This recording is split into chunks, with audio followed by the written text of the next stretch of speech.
head of placement for South and the North region here as a part of Imaticus, right? So that is going to be the agenda of today's session. And of course, in the end, we will spend a lot of time with the Q&A as well. We need not keep it only towards the end, but we want to spend at least a good amount of 10-15 minutes with you, because this is the first day of your batch. It becomes very critical for you to get a good heads up before you start learning.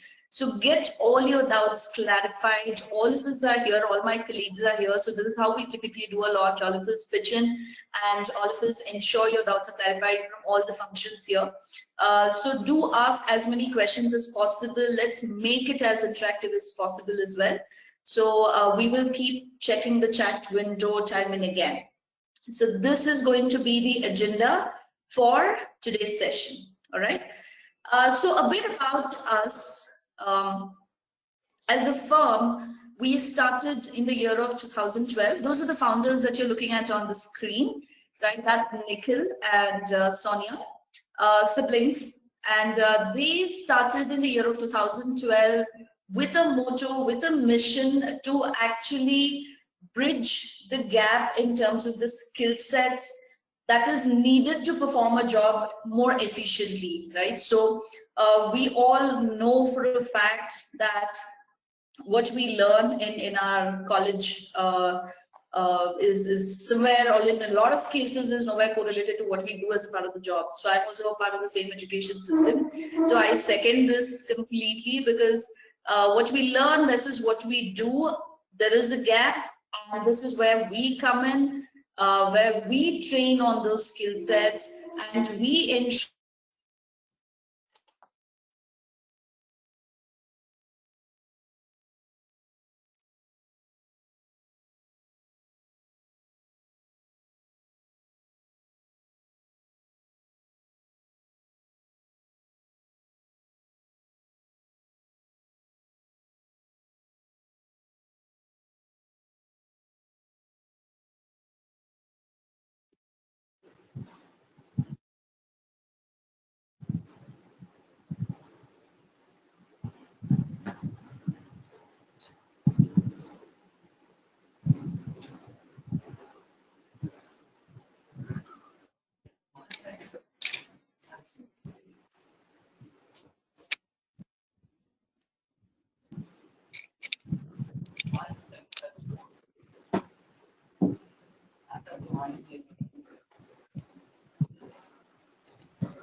We can't hear you.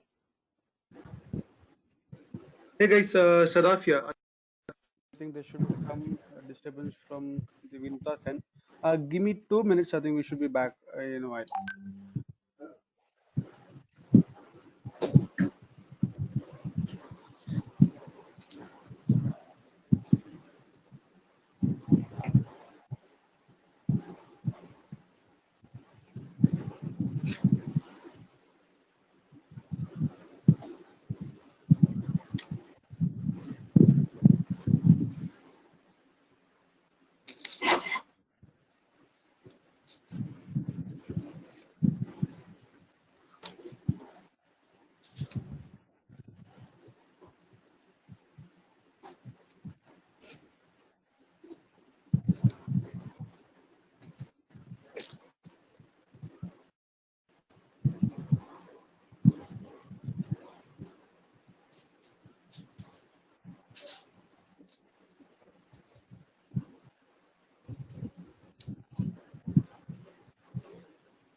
Hi.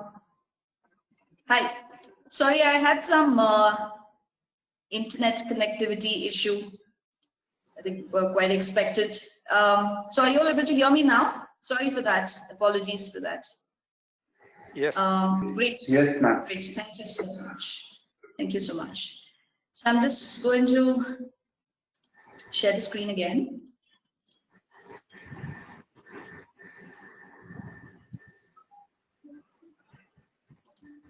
Yeah.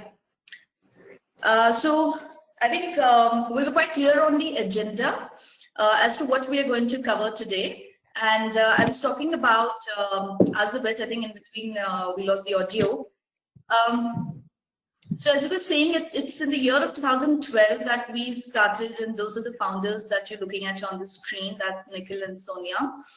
And in the year of 2012, we started with a mission to help a lot of aspirants bridge the gap in terms of the skill sets, which is predominantly needed to perform any job better, right?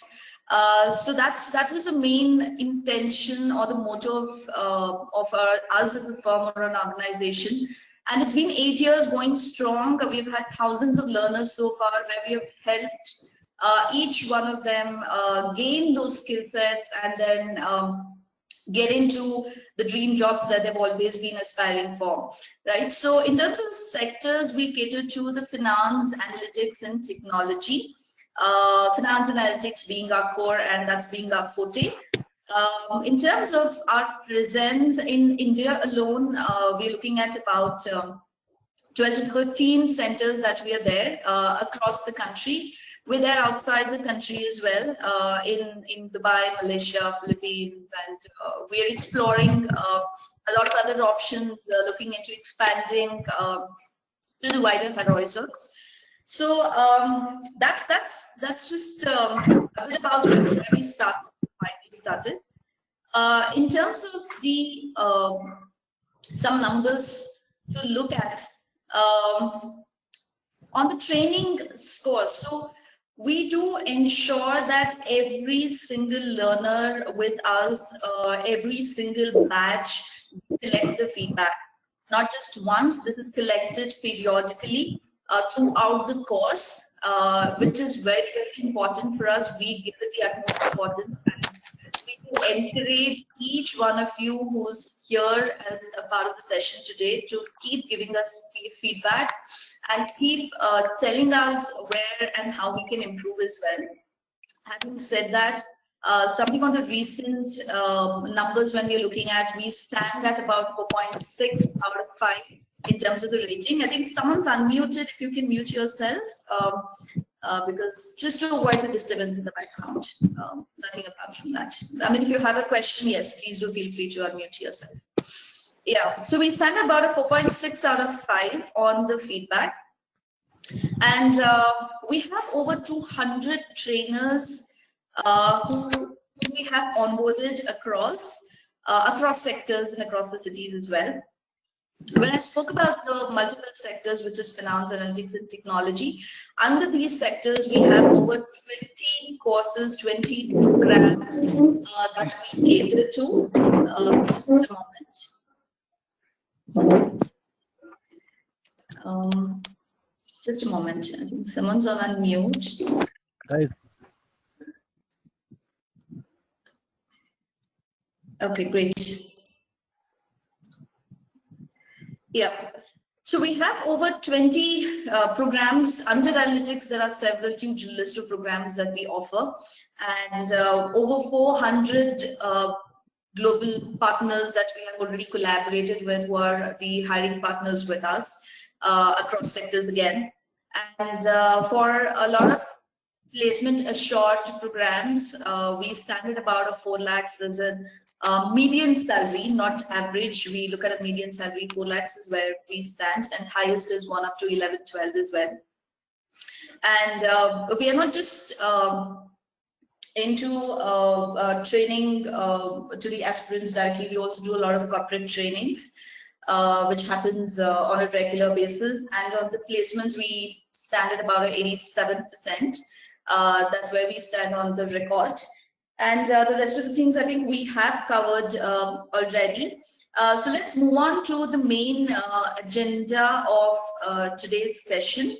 So I'm going to invite Pankaj. I'm just going to stop sharing the screen.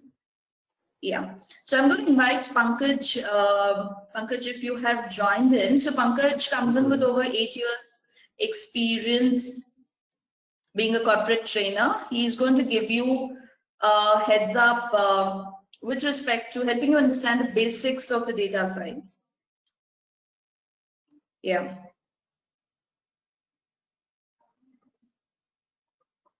Sadaf, Pankaj has joined in.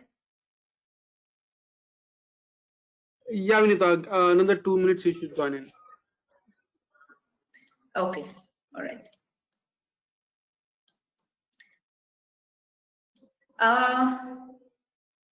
The one who's joined in with MK as a name, can you please change your name? We don't know, we'll obviously have to take the attendance. Manokamna, okay, okay.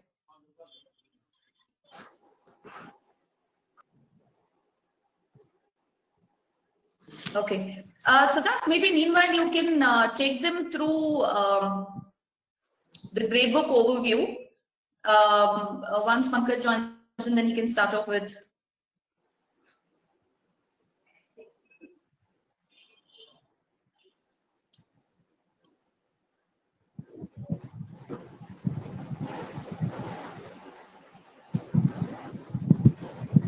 Yeah, Vinita. Yeah. I think Pankaj might should have joined. Okay, I think Pankaj is already there. I think. Pankaj has joined. Yeah, Okay. that's joining.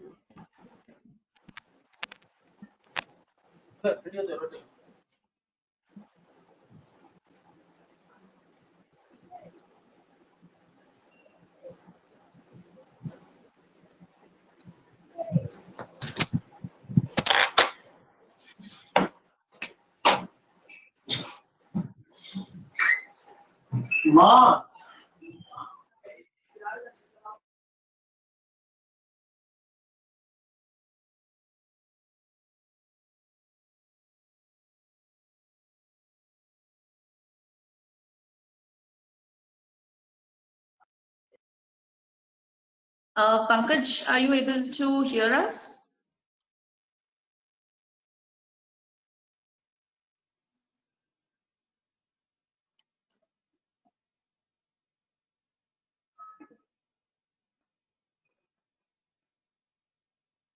Pankaj, am I audible? Yeah, she's there. Yes, audible. Yeah. Yeah. So over to you, Pankaj. You can start off, so then we can take it forward once you're done. Next one now. Yeah. Thanks. Okay. Okay. Thank you. Yeah. Hello. Good morning, everyone. So I am Pankaj. Hope everyone is able to hear me. Yes, you're audible. Yeah. Fine. Thank you. So yeah, before starting up with this particular session, just in short manner, you can just introduce yourself, like telling just your name and what is your background. Okay, like are you from any programming background, or you are aware of a bit of data science or anything, or totally new to this? So very quickly, one by one. So just tell me. Jayan this side, very new to this data science. Okay, fine, Jan. Thank you. Next. Anki Sharma this side. I'm very new to data science and I don't have much background of coding knowledge. Okay, fine. Thank you. Thank you. Okay. Yeah. Yeah. Saurabh. Yeah. And I'm new to this field as well. Okay. Thank you, Gaurav. Yeah, hi Pankaj, this is Shiva. Okay. I'm also new to this data science. Basically, I'm a science background student, so I completely don't have an idea regarding. I want to learn something from you. Thank you. Hello, I'm Benosh. Hi, Pankaj. I'm also new to the coding background. So coding background yet, but new to this big data. Okay. Thank you. Hi, Pankaj. Durga Prasad here. Yeah. Hi, Durga. I'm new to the coding. Okay. Fine. Thank you, Durga. Hi Pankaj, I'm Vinosh. I have little knowledge of. Okay, fine. Vinod. Hello, Pankaj. This is Mahalakshmi. And I don't have any knowledge. Okay, yeah, Maha. Hi, Pankaj. Sindhu Rani here. I have big knowledge on data science, but I'm new to programming. Okay, fine. Thank you. Hello. Hello. Hi, Pankaj. My name is Pratik, and previously I've done MBA in sales and marketing and finance, and I have experience of around 5 years in corporate world. And for data science, I'm new. Okay, thanks. Pratik. Hello, Pankaj. This is Aditya, and I'm new to this team. Okay, thanks, Aditya. Try. Hi, Pankaj. And I'm a business analyst. So I have fair knowledge Okay, thanks. Hi, Vishal. Okay. I have Hi. little knowledge about the data science. Okay, and programming? R language, Python. Hey. Hi, yeah, Vishal. Yeah, hi. No, any knowledge on? Yeah, hi. Abdul this side. I have basic knowledge of Python and data science. Okay, fine. Thanks, Abdul. Hi Pankaj, this is Chandan. I don't have any knowledge about data science. I'm totally new. Yeah, good evening. Thanks. Hi Pankaj, Usha Devi here. I'm from finance background, so I don't have any programming knowledge. I'm new to this programming language. Okay, thanks, Usha. Yeah. Hi Pankaj, this is Lavanya. Yeah. Can I go ahead? Yeah. Yeah, Lavanya. Yeah. Pankaj. So I'm new to data science. However, I do have the technical background. Basically, I'm a PLSQL, developer. Okay, fine. Yeah. Thanks, Lavanya. Yeah. Hi Pankaj, this is Rashmi. And This is Rashmi here. Data science. Okay, yeah, Vishal, you can start first. Yeah. Okay, hi, this is Vishal, and I'm new to data science, and I'm from IT testing background. Okay, fine. Thanks, Vishal. Yeah, Rashmi, now you can. Yeah, hi Pankaj, this is Rashmi here. I don't have any background in data science or coding. I'm completely new to this. Okay, thanks, Rashmi. Hi Pankaj, Vidhi here. Yeah, Vidhi. Yeah, I am from testing background. I don't have any experience in knowledge of data science. Okay, thanks. Hi Pankaj, I'm Arath here. I'm from finance field and completely new to the analytics world. Okay, thanks, Abra. Yeah. Hi, I'm Shweta Hans. I'm chartered accountant by profession and I'm new to this data science. Thank you. Okay. Yeah, thanks, Shweta. Hi Pankaj, good morning. I'm Stanley. I'm an aerospace engineer. I have no prior knowledge in coding, so I'm new to data science. Okay, yeah, thanks. Hi Pankaj, this is Ashish. I have experience in finance background, but I'm new in data science. Okay, thanks, Ashish. Hi Pankaj, this is Pradeep Khanna. I am from sales and marketing background, but I am also new in data science. Thanks. Okay, thanks, Pradeep. Hi Pankaj, this is Tirupati. Yeah, I have 7 years experience in finance hedge funds reconciliation. And I know programming language. Basically, I'm from computer background. Okay, fine. Yeah, thanks, Ripti. Hi Pankaj, this is Abhishek here. I have experience in SQL while I was in IT industry, and after that MBA, I have joined sales marketing in banking. So I'm new to data science. Okay, fine. Thanks, Abhishek. Hi Pankaj, this is Vaibhav. I'm from testing background and basically I'm new to data science. Okay, yeah, thanks, Vaibhav. Hi Pankaj, good morning. Yeah, hi, good morning. It's Afi this side, and I'm from a digital marketing background. So basically, I'm also from a technical background, but I have very little much knowledge about data science. Okay, yeah, fine. Thanks, Papi.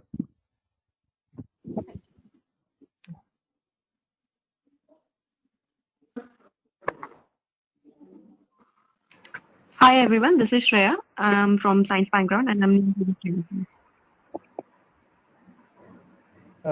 Okay, thanks, Shreya. Hey everyone.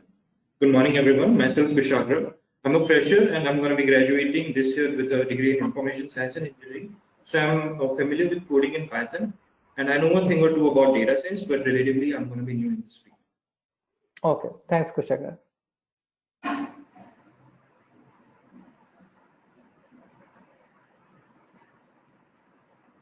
Anyone else left out?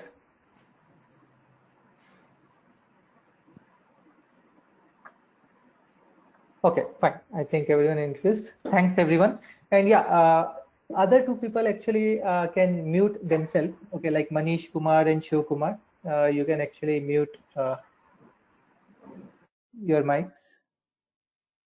Yeah, Manish Kumar. Yeah, fine. Thank you.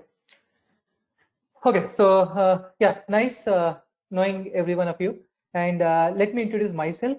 I am Pankaj. I started my career as a developer in IGI Infotech Global India Limited, mainly using Java J2E technologies, and it was on healthcare domain.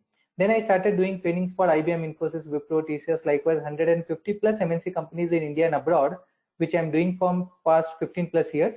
I do generally trainings on, like when it comes to programming field, it could be Java, J2E, XML, web services, MQ, message broker, portal server, process server, integration developer. Likewise, these are some of the IBM web source suite of products. And coming to like the UI technologies, front end, yes, Angular, React, all those things. And coming to the data science, artificial intelligence, Python, R language, machine learning, etc. as well. And I'm being authorized by Ernest Nodeles, who is from USA, Asia Pacific head for the WebServe suite of products, and even IBM certified and IBM authorized trainer for all the IBM WebServe suite of products, as well as Sun certified and Sun authorized trainer for the Sun technologies. Fine, so that was about me.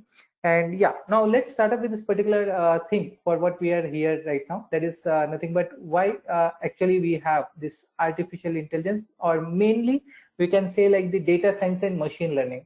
Okay, so to discuss about that, let me just open here.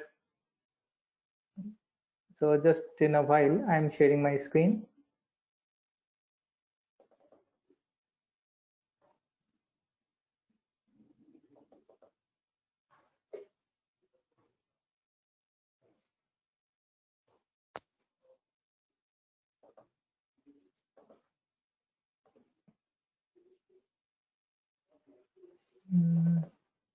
Yeah, so just a minute. Emarticus.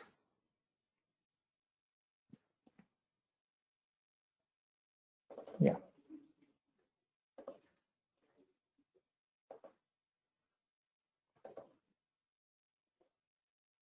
Yeah, hope you are able to see my screen.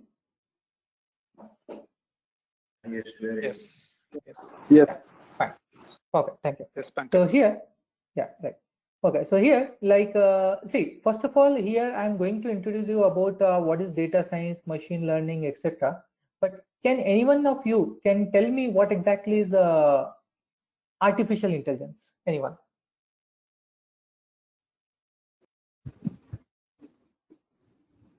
Performing any task without human intervention. Okay, without human intervention. Fine. Intervention and taking its own decisions in doing things. Right, exactly.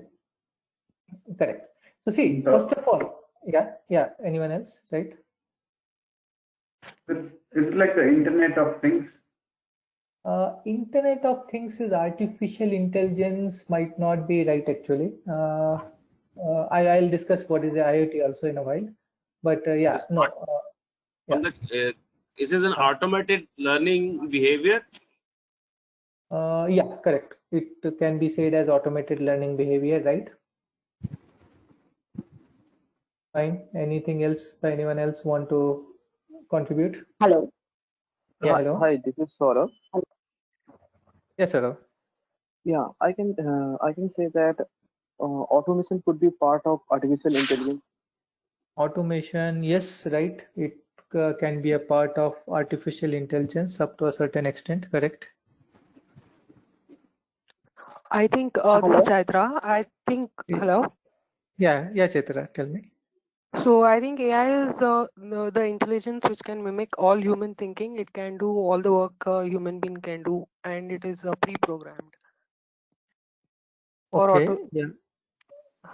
Okay. Not only all the things what human can do, even those things which human can't do, even that can be actually get done through machines. Yeah. Fine. Okay. Hi, Pankaj. Yeah. Hi. Hi, I can say now. Yeah. Very confusing actually. Yeah. Artificial intelligence, maybe it is an development or development of computer system which we can perform using an human intelligence to take any kind of decision making or translations between the languages, technical languages, maybe something like that. Right. Correct. Yeah. So yeah, right. So many of the points which many of you have said is actually correct. Okay, like because artificial intelligence is a very broad topic. Okay, there are many definitions we can tell about artificial intelligence, but before understanding with many other definitions which are there in the internet or different places being mentioned, let's try to understand what is artificial intelligence. Now, before artificial intelligence, let's take our human intelligence. Okay. Now, first of all, what is the term intelligence here means? Intelligence is nothing but the capability of taking decision. That's it. Simple. Intelligence means when a person can take a decision on his or her own. Okay, like for example, and it's not only always human being. Okay, because many of the time it is saying like when we say human being, machine doing without human being or something like that. Many places human being comes into picture, but intelligence is not a thing which only human beings have. Okay, it could be actually any living being can have intelligence. Okay, it could be animal, it could be birds, it could be anything. So anything which can take a decision on its own, okay, is nothing but called as intelligence. And that intelligence can be, yes, sometimes the decisions which has been taken might go correct or might go wrong. That all depends on, and even some people's IQ will be high, IQ will be low. So, but anyway, let it be any kind of decision, but the capability of taking decision is nothing but called as intelligence. Okay, now when a living being is taking the decision, that is nothing but the natural intelligence. Okay, because we have actually power of like taking the decisions on our own. But when it is not a human being, if it is like something which is being automated, or we are mentioning someone else to take the decision. Okay, and who is that someone else who cannot take the decision on its own as of now? Okay, like example, machines. Now machines are not living beings. They cannot take decisions on their own as of now. Fine. Like example, when we say a computer, can we call a computer as a part of artificial intelligence? By default, actually answer is no. When we say calculator, computer, or a scooter or a motorcycle, see, they are not going to take decisions on their own. Fine. So we just start them, we stop them, we only specify what to do. When you write a program, what we write in the program, same thing the computer will perform. Calculator, you pass 2 plus 2, then it will result in 4 only, because it is been programmed to do that only. It cannot take the decision on its own.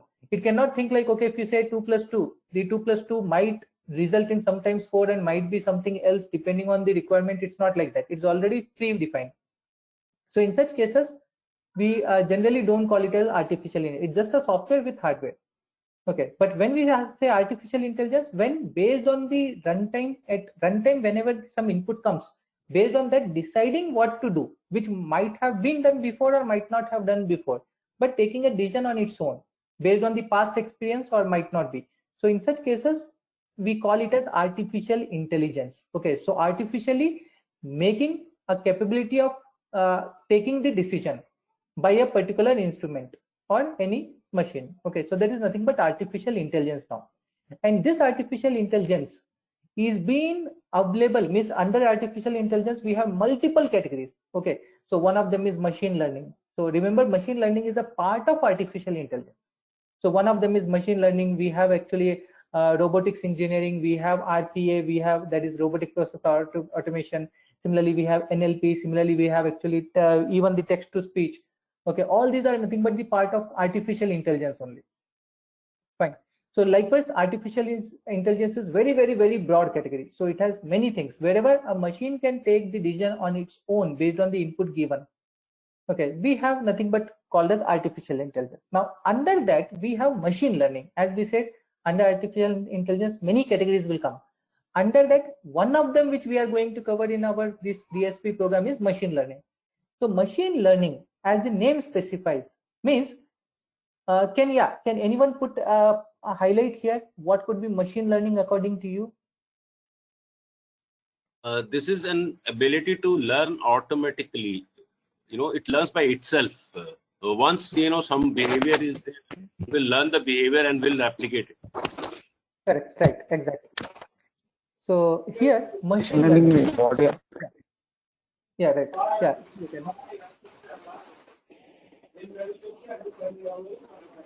Yeah, if you want to say something, you can tell. Yeah, hello. Yeah, giving time to the machines through programming. Yeah, exactly. Correct. Yeah, exactly right. So machine learning. See here, when we say machine learning, first of all, people think we are learning. No, we are not learning. Machine learning means we are making machine to learn. Okay, so when we say the point artificial intelligence, okay, let's take our own example to understand this. We say our own intelligence is like natural intelligence. But how can we take decisions? Can we take decision without knowing anything? No, we also will learn actually many things. Like if you have to buy an apple from a market, we will see either that apple is rotten or it is like fresh. Okay, all those things, how we have known that? Because in childhood we were not knowing about it. But the experience means we have learned it. After learning it, we can take a decision what to do. Similarly, if we have to go actually to a certain place, like whichever place you are at, okay, if you have to go from your house to your office, okay, especially in Bangalore, Mumbai, all these crowded places, we have multiple ways to go. Okay, and we will find out, we will take a decision like, okay, which might be the shortest route to find out. Okay, but how will we find out which is the shortest route? Assuming I'm not using Google Map. Okay, then it all again depends on the daily basis what we call it as like the experience. Okay, means daily basis whatever we follow the path, and then we find, okay, from this path it's taking more time, but this path, the other path might be longer than the previous one, but less traffic, and I can reach faster from there. So all these are nothing but the learnings due to which we can take decision. So next time I can decide, okay, sometimes it might happen that both the routes, okay, are some days one route is having more traffic, other days having less traffic. So by daily going there, we can even find out, okay, Monday, Tuesday, this route will have more traffic, whereas the other route will be less. But vice versa, on Wednesday, Thursday, it will be different case. And Friday, both of these will be having more traffic because most of the travels will be located here, so that people will be traveling to their own natives. So I will have other route which will be less crowded, where no travels come or goes across. So something like that means we will take multiple inputs first of all. So with one input, two input, we cannot judge. So multiple times when we are going through that route and we learn many things, then actually we can take the decision on our own. Similarly, machine learning. So machine learning is actually making machine to learn. Okay, so we have to make machine to learn to take the decisions. And how machine will learn? By giving them the inputs. Okay, so first we have to give the machine some inputs, and based on that inputs, machine will start taking decisions that, okay, what to do, what would be better, what is better to perform, okay, in which kind of thing, what kind of decisions should be taken. All these things will be known by machine. Okay, now again in that machine learning, we have categories of or different types of machine learning. But again, before going to that different types of machine learning, coming to the next thing, deep learning. Now see, deep learning is something which is totally different, okay, which is after machine learning, which is not a part of this DSP course actually. But yes, just here to give an information about what is deep learning. Deep learning is like, assume you are finding out, like I'm giving you two fruits, one is apple, one is mango. Okay, now you are only going to find out, okay, it is apple or mango, which can be easily found. Okay, by mentioning, okay, apple is of red color, mango is of yellow color. Apple is of so and so shape, and mango is like oval shape, almost a bit. Okay, so likewise, you can just find out some things and you can tell. This is like machine learning, where if I give you these two things, after learning some properties, you will find out, okay, which is which one. But let's take deep learning example, something like I'm giving you all apples only, but all the apples are of different types, because green color could be also apple, green apple. Okay, so I have different types of apples now, and you have to find out which is what apple. Okay, so different varieties of apples. Okay, similarly mango, also different varieties of mangoes could be there. Alfonso mango, okay, likewise different mangoes will be there. Fine. So now this kind of thing, this in depth I need to find out. okay, something. So there comes this deep learning. So where I cannot see only the color, okay, I have to see so many other things also to consider. Like it could be the size, the shape, okay, and in the same apple itself, a single shape will not fit. Okay, like custard apple, it could be totally different. It's called as apple, but it's a custard apple, which will be totally different. Okay, so in terms of shape also. So all these things is like deep learning. Very good example to understand this is like Facebook. In Facebook, if you have a group photo taken, in that group photo, you can see automatically it will tag by highlighting a face and show this is so and so person. Okay, so how did it know that who is what person? Like your photo, it will tag and say you are here, and then your friend's photo, it will tag and display the name along with that. Now see, you might be standing, your friends might be standing with different or in different angle. Might be one is looking to left side, one is looking to right hand side, one is looking to front only. But even in all these angles, how they can detect, okay, this person is so and so only out of so much of crores of people crowd. So obviously the accounts also. In case of Facebook, so many accounts are there, crores of accounts are there, okay, billions of accounts. Then also it will identify who is what. That is because of, okay, this deep learning, because it will internally, whenever a photo is taken, it will internally take multiple dimensions in consideration. It could be the length of nose, the depth of eyes, okay, the like eyebrows, okay, or the hairs, okay, and likewise many things it will take, okay, and not from only single photo, it will take it from multiple photos of that person, and then it will keep it in the database, okay, as a learning. And then based on that, whenever any photo comes which is matching with all these multiple dimensions, not one or two, multiple dimensions, okay, it will take.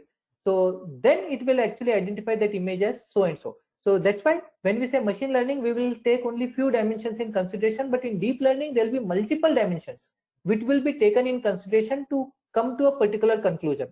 So this is like at more depth, okay. But yes, one to understand deep learning, first they have to learn machine learning. So deep learning is after machine learning, okay.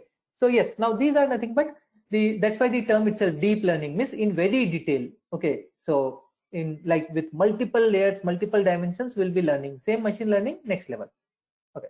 And now fine, so we are clear about what is machine learning. We are making the machine to learn, okay. But whatever data we pass to machine, will it be understood by machine? Okay, what to do with that? No. So here comes is the data part, okay. Now data part is nothing but the, again, if you are only given 1-2 information and then been asked, okay, this is what, now you cannot take much decisions. But if you are being fetched or fed with multiple information, then you can take a decision.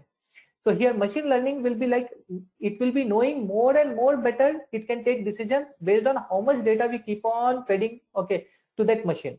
The example to understand is, see, if you first time go in the cricket ground, okay, and you just stand, okay, and then you just hold a bat, and now you start doing batting. So in that case, now first ball comes to you, never you have hold bat, okay. Now first ball, if someone put, it is obviously there are chances like you will not be able to even touch the ball. Okay, so you need to first practice how to hold the bat. Okay, now second ball comes, again it might be missed. Okay, third ball, luckily it might have been hit by your bat. Okay, not even like because of third ball you have immediately got the, okay, knowledge how to hit it. But luckily it might have been hit. But fourth ball, fifth ball, sixth ball, likewise now you keep on playing daily basis. Now every time ball comes, now you will be automatically trained yourself to identify, okay, how to hit a ball. Okay, so when it comes to left side, right side, if it is Yorker, what to do. Okay, if it is bouncing, what to do. Likewise, you will automatically, because of many times when how many balls you face, okay, that much you will get experienced, okay. And then you can take your own decision at runtime. At runtime in the sense, immediately with whatever speed the ball is coming, or it is spinning, or it is coming with pace, or swinging, with all these kind of activities, or if it is full toss, with all the things, you know what kind of shot to play. Okay, so likewise only machine learning. Now machine learning, you have to actually fetch more amount of data so that it will be refined, it will be fine-tuned, so that it can take the better decisions. But only sending just a huge amount of data simply is not a solution. Like example, if even a bowler, if it is putting the ball, it should be like in a proper manner. It's not like something simply on the ground, he's rolling it and then ball is coming to you. Then it's not like a learning. So even if the huge data is coming. Pankaj, your voice is breaking. Okay, is it happening to everyone or just in her case? No, it's not happening. No. Then might. Okay, then I think yeah. Then I think only in your case there is some network problem. Okay. Apologies to interrupt you. Yeah. Just had a quick question on this. So when you actually search for something in Google, then after a while you keep getting all the product you search recommendations, right? Correct. So that comes under what category under this? Yeah, that's also a part of artificial intelligence only, especially machine learning. Under that, it comes in machine learning? Yes, right. Okay, thank you. Okay. Yeah, fine. So here now as I said, like just passing the huge amount of data is also of no use unless it is being actually put in a proper manner to the machine. Like example, if a ball is being thrown to the batsman, but as I told you, if it is like a bowler is like rolling the ball on the ground and simply like pushing it, then even if the batsman is playing for 1 year, 2 year, 3 year, he will not be knowing like how to play the bouncer and other things. Okay, means there should be a proper manner with the rules and regulations. The ball should be passed to the batsman. Likewise here, now the huge amount of data should be fetched to the machine, okay, with the proper rules and regulation, with the proper algorithm, by taking the correct information out of the data, so that the machine can identify that and can take a proper decision. And this art is nothing but called as data science. Okay, so data science is nothing but, see, I will have a huge amount of data, but data science is the art of getting the right data out of that particular what we say the content. Okay, so that is nothing but data science. Now see, science is a common terminology which is used in every place. Remember, every place we have science. It's not like only in the physics, chemistry, biology as the people think, okay, is what is science. No, science is everywhere. Okay, science is something which can be proven and can be seen. Okay, remember, science is something which can be always only two things about science. First thing, it should be proven. Okay, means someone can prove it. Okay, and second, it can be seen. It should be visible. So if these two are there, then it is a science. Okay, you might see there is home science, social science. Okay, likewise we have, okay, mathematical thing is also nothing but a science. Okay, likewise we have many different types of science. Fine. So science, anywhere where something which can be repeatedly, if you perform, if you apply that formula, always it will result you in that thing only. Then only it is considered a science. And yes, as mentioned, it should be visible, can be seen. Okay, either visible in the sense means not only with naked eyes, it could be seen either through microscope or whatever, telescope, microscope, whatever. But yes, it should be visible. Okay, that's why, see, science will not believe in God. If anyone says, okay, God exists, science will say, no, it doesn't exist, because they can't see that. They can only assume that there might be some supernatural power, but they will not agree that, okay, the God will look like this, shape is like this, story behind that God is so and so. All these things they will not believe because they have not seen it. Okay, but yes, something which they can see, okay, that is from the science point of view I'm saying. Something which they can see and that can be proven. Proven in the sense, if I say 2 + 2, it is always 4. Either you take 2 balls plus keep 2 more balls, it will be 4 balls. If you take 2 apples and 2 more apples, it will be like 4 apples. Similarly, 2 needles and 2 more needles, 4 needles. Means whatever you do, it is like always resulting same value. Similarly, H2O, 2 hydrogen molecules and 1 oxygen molecule will always result me water, H2O, that is water. Okay, so likewise, whenever something is like performed multiple times, and if they apply that formula and going to result the same similar kind of stuff, then we can say, okay, now this is a proven concept. So now it's a part of science. Okay, so likewise, now there are some proven concepts which should be taken. Okay, and those proven concepts are available, like exactly like example in maths we call them as formulas and other things. Similarly, we call actually here them as, okay, the algorithms. Fine. So all these are different algorithms which will be available, which will be internally making use of maths, statistics. Okay, again, statistics is a part of maths only.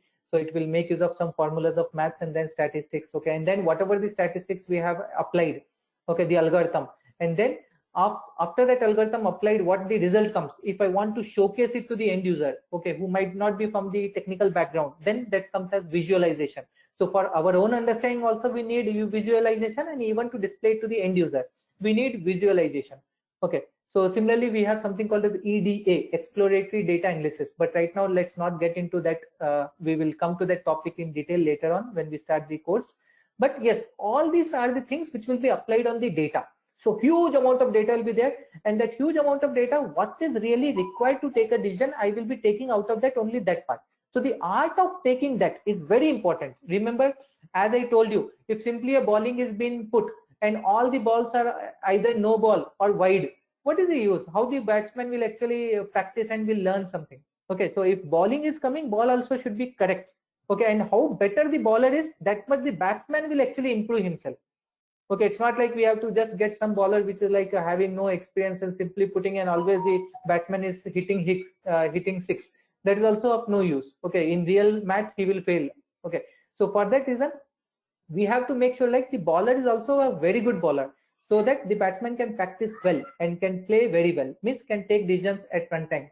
Means in real match in correct manner. Same way here, the art of taking the information, okay, the art of taking the right info data, okay, out of that huge content, okay, is nothing but called as data science.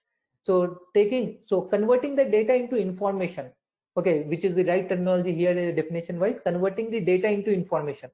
For that we need to apply the data science.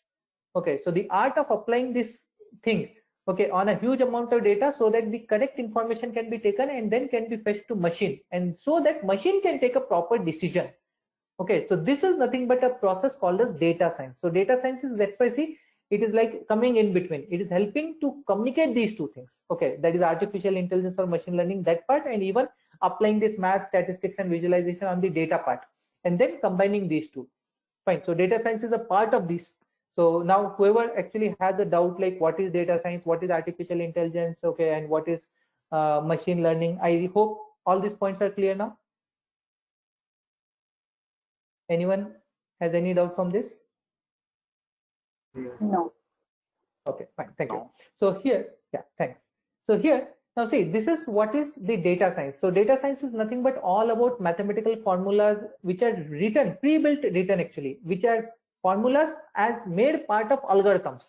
Okay, so here, now many people will have a fear like, oh, if I have to get into machine learning, data science, all these things, I have to know mathematics. And yes, everyone will be very much scared of maths. Okay, almost, okay, people, if obviously not everyone, but yes, almost people, if I have to take the percentage wise. Okay, that, oh, science, so we left it long back in our school, college days only, now again maths we have to learn. No, nothing like that. See, you need to know only the basic mathematics. When I say basic mathematics, you should be knowing like plus, minus, multiply, divide, square root, power, these kind of basic things, summation, etc.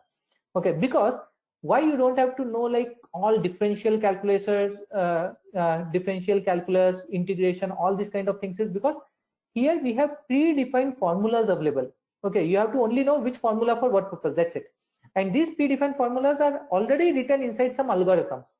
Okay, and those algorithms are made available you as a program, that's it.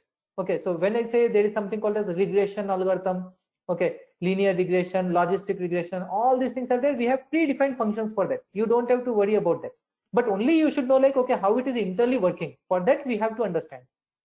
Okay, it's not like we have to learn from basic all the calculation part, but yes, we should know so that we can apply a proper thing at that moment of time.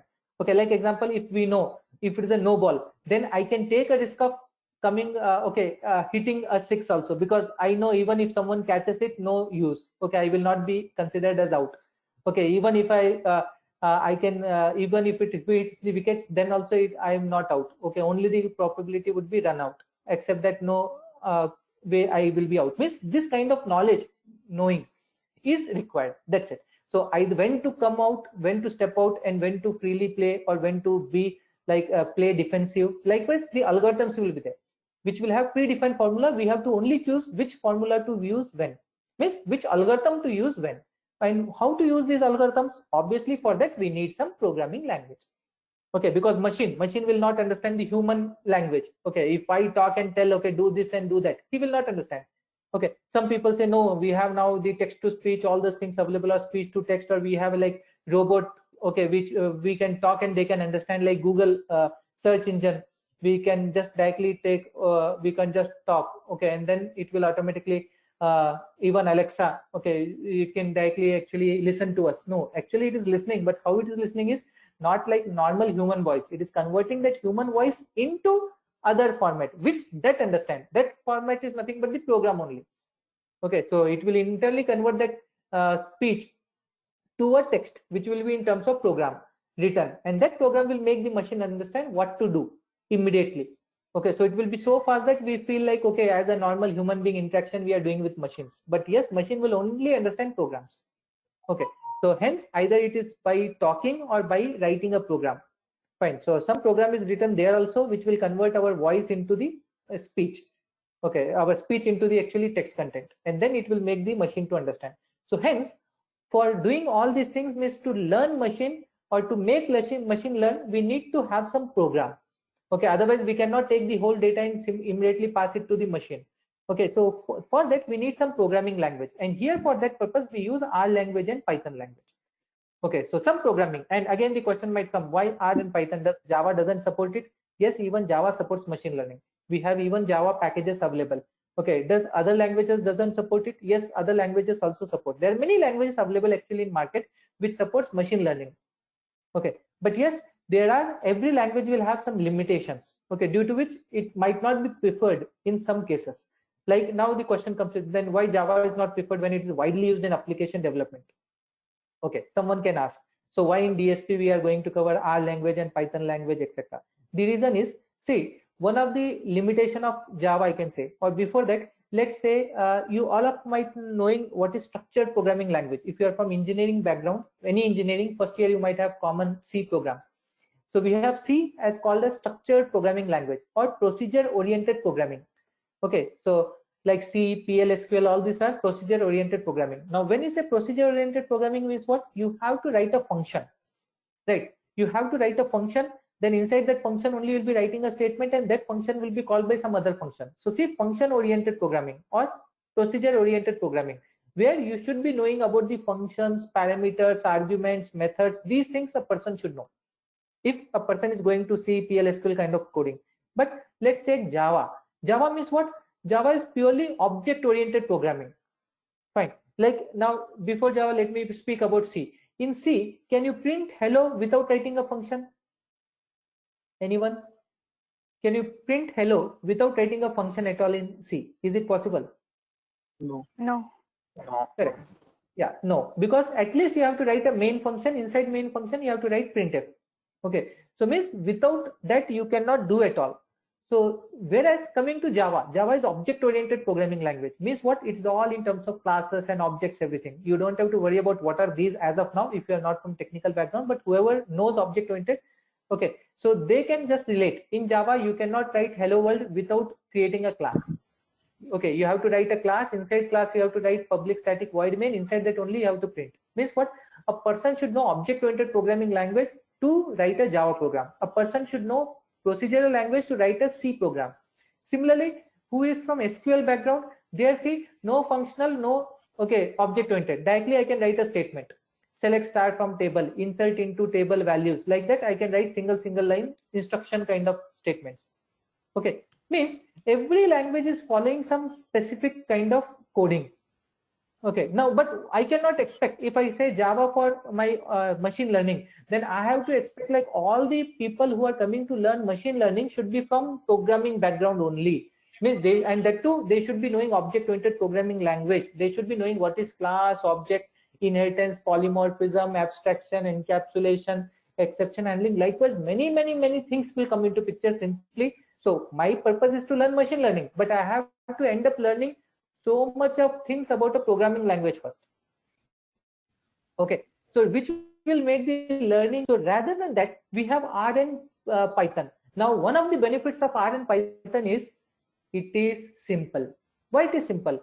The reason is, as I told you, C is functional programming, SQL is like instruction based, and Java is object oriented.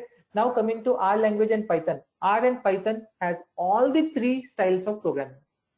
Okay, this is the advantage. Means what? R and Python language, if you don't want function, you just write a single statement, it will execute. You just write print hello, it will print hello. So if you are not at all from programming background, you can still learn these languages. No, you are from C background, PLSQL background, you know what is procedure, functions, fine.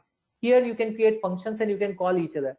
No, you are from Java background or .NET background, C# background, you know classes, object, all those things, yes, fine, then even Python and R language support that. You can create classes and can create object out of it. Means what, from whichever background you are actually able to learn here the language so that you can make your machine learn, okay, and do the task easily.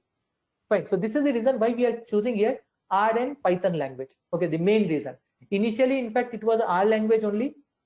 Okay. So, but nowadays, yes, both have the same feature, which we'll discuss in detail when we cover one by one the R language and Python language in our curriculum. Okay, but yes, the reason why we are going for these languages compared to other languages, okay, in market. So all these are very important. So to understand, fine, because machine will never know anything what to do on its own. We have to fetch the data, and how we are fetching the data, the art of like taking the right information out of which and applying the algorithms and then passing to machine learning, that art is called as data science. And to perform this activity, I need some programming language. Okay, and that programming language is nothing but here we are choosing R and Python because of these advantages, so that even a non-programmer or non-IT person can easily come in here and can write the code. Okay, just a little bit of coding, okay, learning will be there, but not unlike other languages where a deep or large curve to just learn the programming language first has to be spent. So these are the advantages which we achieve. And yes, R and Python both have actually huge library. Okay, huge library in the sense they have predefined many algorithms which we are saying as part of data science for different kind of operations. Whatever you need to do, everything is readily available. That's it. You have to just import it and you have to just call the function. Nothing you have to do. Only you should decide which function, which kind of method should be called at what scenario. That is what we have to learn, and then we have to pass it to machine learning, and so that machine can take the decision on its own. And that the capability of making the machine take the decision on its own is nothing but called as artificial intelligence. Okay, is everything clear? Yes. Yeah, thank you. Yeah, yes. Fine. And now, yeah. Hello. I have one query. Yeah, please. Just like Java has is like a platform independent, is it like R and Python is similar, same way? Yes, yes, yes. Now, whatever advantages we have discussed about Java, like Java is open source, freely available. It is platform independent. It can run on any OS. Okay, plus it has support for multiple application development. Likewise, many of the advantages, whatever we have listed or whoever has seen in Java, that is all applicable here for Python and R language as well. Okay. And among the Python and R, which is widely used and why? Yeah, now this question I can answer now, but it's better if I answer it when we come to R and Python. But in short, I can say out of this, which is preferred, actually speaking, R language came in beginning. Okay, in the beginning, in the sense, R is specifically developed purely for data science and machine learning. Okay, R is specifically for this purpose only. So whatever libraries you find in R is only for data science, machine learning, but Python is not only for machine learning. Okay, Python supports machine learning as well as it supports application development also. So you can find full stack application development also with Python. Okay, like example, you will find Angular, React as front end and back end as Python programming in many application development. Even Python is used as a scripting tool in most of the DevOps automation products. Okay, it could be Selenium. Whoever is from testing background, they can relate and understand with that. Okay, so we use Python even as a scripting. Okay, either Java or Python we can use in Selenium. Okay, to code for our test cases and other things, or even in DevOps, Jenkins, etc. We can write a scripting code using Python. Okay, means Python is not restricted only for data science and machine learning. Okay, it is actually used for all purpose, but R is specifically for this. Yeah. So one thing, so as you mentioned, Python can be used in wide range. So with respect to data science, what portion of Python we are going to use it? It's like full thing on just the scripting part? No, full thing. Because now see, Python in past, that's why I said first R language comes, which was only meant for data science and machine learning. But now Python is doing what is, because it is used widely. Python is adding all the libraries what R language has. Okay, so Python is also keep on adding many libraries, and now even Python has become very vast.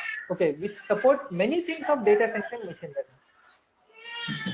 So it's actually a company decision what they want to go for, because some of the companies might be already implemented initially with R language and they are continuing with R language only till now. Okay, it could be big companies like Walmart and many other companies. They are still using, for example, the R language example. But there might be some companies who initially now started and they might be using Python language, or some companies will have both in their projects. Okay, for some places they might be using R and some places they might be using Python. Okay, so we are covering here both so that the candidate will be eligible for any kind of project, because it should not be like, okay, machine learning we know and the project requirement we have trained on R language, but the requirement is on Python, then person cannot work. Or if Python we trained and person has got the project on R, then they cannot work. It should not happen. Okay, because all companies have their own choice of choosing the language, and both are good in market. Okay, there's nothing like one is superior, one is inferior, nothing like that. Okay, so both have their own advantages. Okay, fine, take it.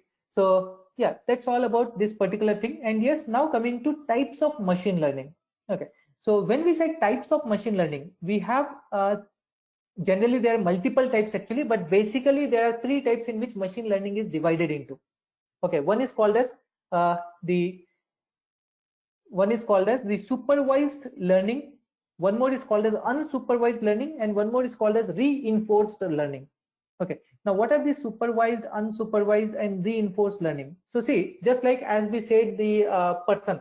Okay, now even the person to take the decision, like the same artificial intelligence which we say, okay, natural intelligence means we are taking decision, but how we will take the decision?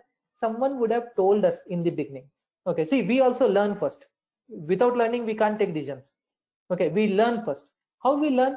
Okay, there are 2 ways we learn. Okay, generally, fine. So one is if someone is teaching us. Fine. So this is called as supervised learning. In machine learning, it is called supervised learning. Means someone is there who is teaching us. Fine. Like example, from childhood, actually, someone is teaching us.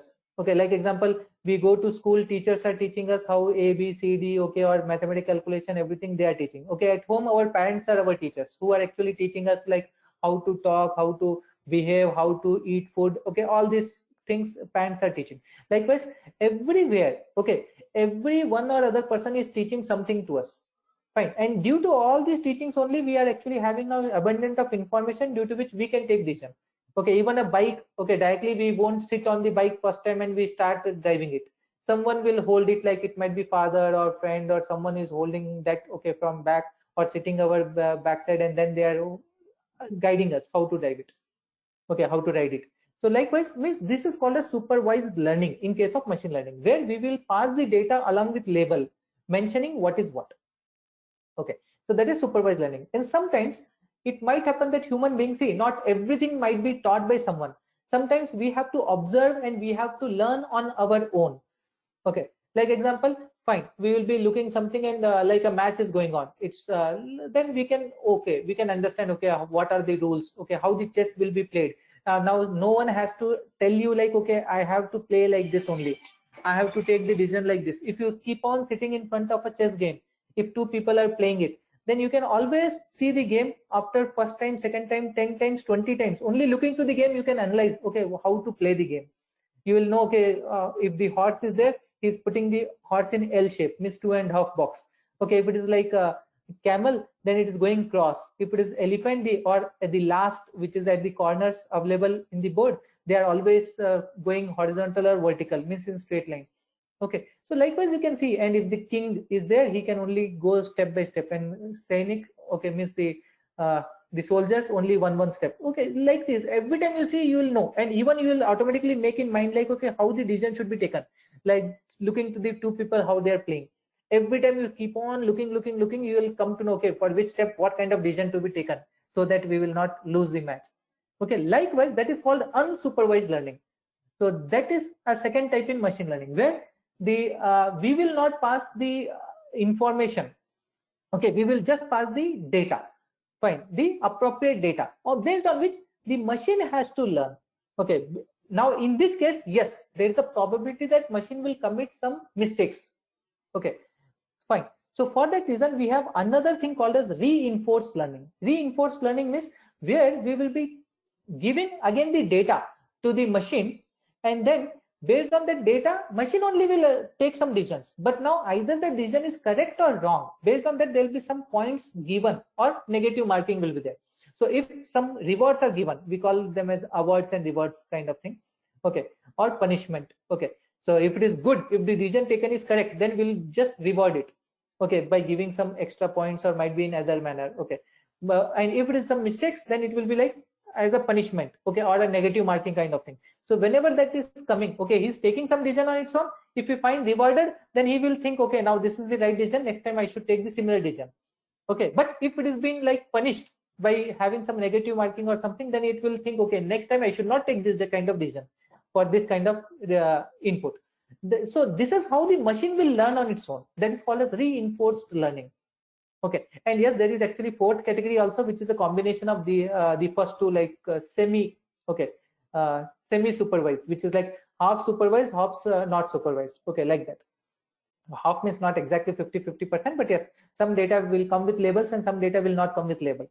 Fine, so that is called as semi-supervised. But otherwise, these are the only three basic types of machine learning. That is supervised, unsupervised, and the reinforced learning. These are the three generic types. Okay, and furthermore, under these three, we have furthermore different types. Okay, and under these three only, we have the algorithms available.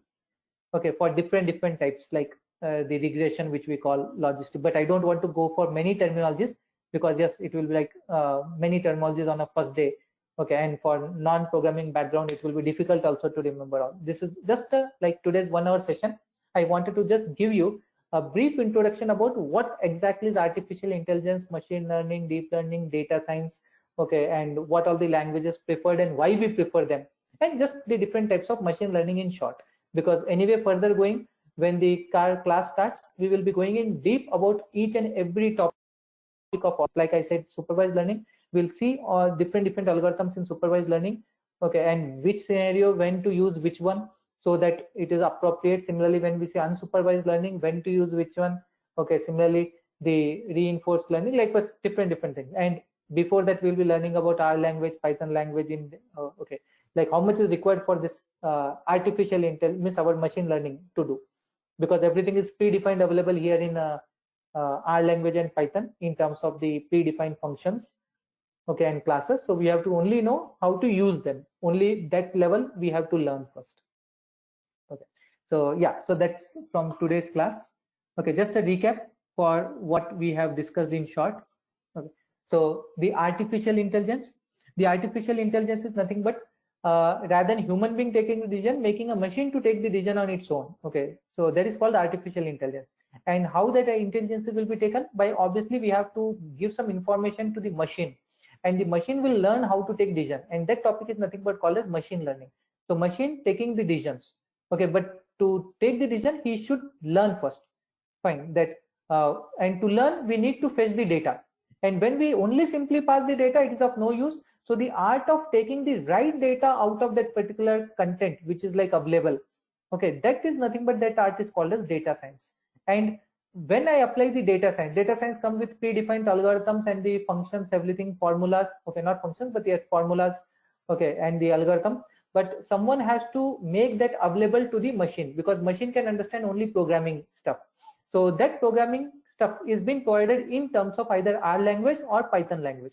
So these are the languages which are used internally or by us, okay, to fetch this information or this data in a right way to the machine, so that they can take decisions. And this machine can take these decisions in 3 different ways. Okay, or not machine can take a decision in 3 different ways, but yes, machine learning can be done in 3 types, which is either supervised learning, unsupervised learning, and reinforced learning. So in supervised learning, you only give the data along with the labels mentioning which is what.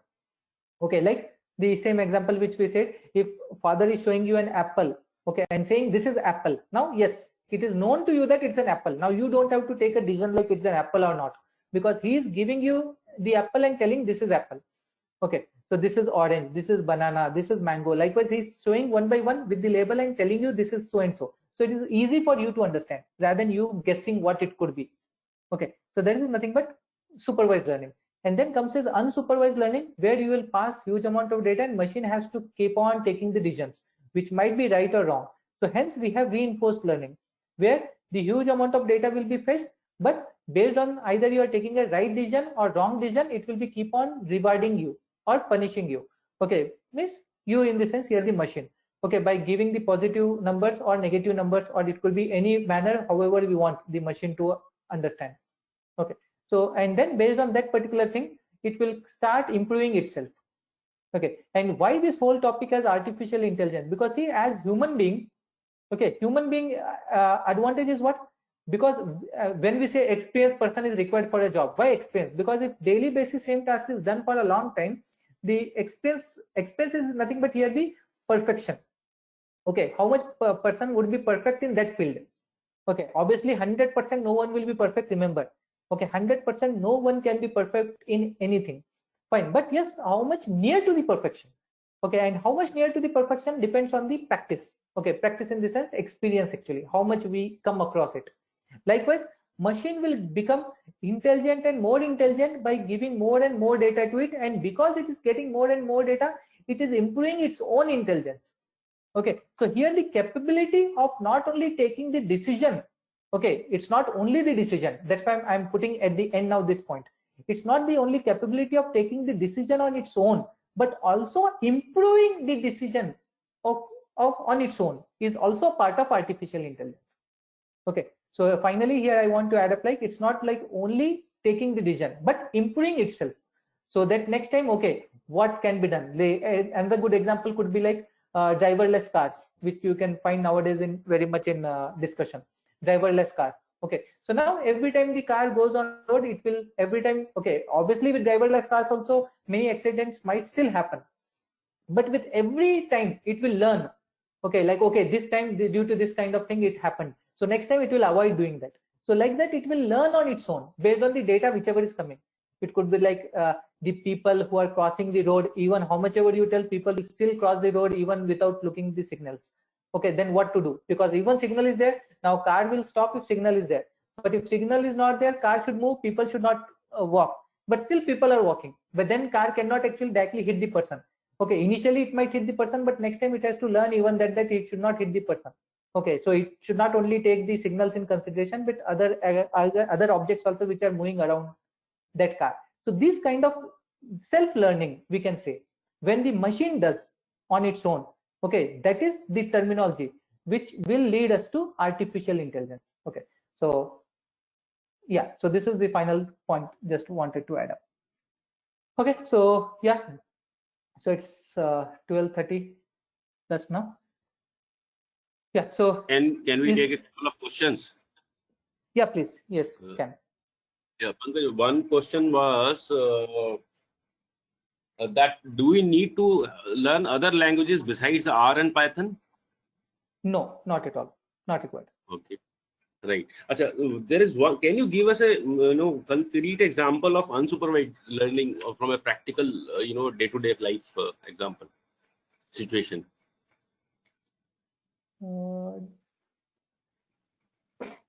No, unsupervised learning is the same thing. Like I took the example of chessboard, no? So that was not clear. No, in context of machines, how it is like, for example, you have given an example of Facebook, right? Similar kind of an example which is being used so that it gives us a better understanding of the thing. Okay, in case of unsupervised learning, what it will do is like, see, you don't have to guide what to do to the machine. Okay, let's take us other good example would be like machines, for example, textile machines, any machines. Sorry, which one? Any technical machines, textile machines or any machinery which will not require more human intervention, right? No, that doesn't. There is a kind of programming that is called programming. That doesn't come under that. Yes. Okay. Yeah. Now let's take unsupervised learning is something where the machine will take the decision on its own in terms of like sometimes you can see there will be some promotions which will be coming on the users in YouTube. Okay. Right. Now the type of videos which you are watching. Okay. According to that, the ads will be displayed. Fine. So you will never say like, okay, I want to see this ad. Okay, automatically, if you are, for example, if you are looking some Java programming tutorials, okay, you are looking something, this automatically you can see the ads will come for data science and artificial intelligence and machine learning related courses will be displayed on your screen. Okay, but if you are looking, if you are actually searching for some cooking, if the housewives, everyone is actually searching for cooking related things, then automatically the ads will come actually related to that cooking related things. Okay, might be some kitchen appliances, everything to be sold out. Okay, similarly, if you are actually kids are watching some cartoons in the mobile, then the ads will come related to games. Okay, so here you are not telling anything, but based on the activities which you are performing, because even that data has been fetched to the machine. So now it will take decision like what kind of things might be okay interested in. Might be the user might not be interested also, but still it will take a chance. Similarly, while in human behavior, you are also unconsciously taking cues from the environment and then you are learning it, right? Say, for example, if I've gone to some place where there is an obnoxious smell, right? But if the pattern is repeated 3 to 4 times, then I will start resisting, registering that kind of an smell in my mind. Is it? Am I correct in this? Yeah. Correct. Okay. Yes. Right. Thanks. Right. Yeah. Thanks. Okay. Fine. Yeah. Anyone else? Anything to ask? Okay. Fine. So I think. So are you going to cover Python and R from the scratch, or just you will just give the basic knowledge? No, from scratch only. From scratch till how much basic is required for this machine learning to understand. Okay, but from scratch. Yeah.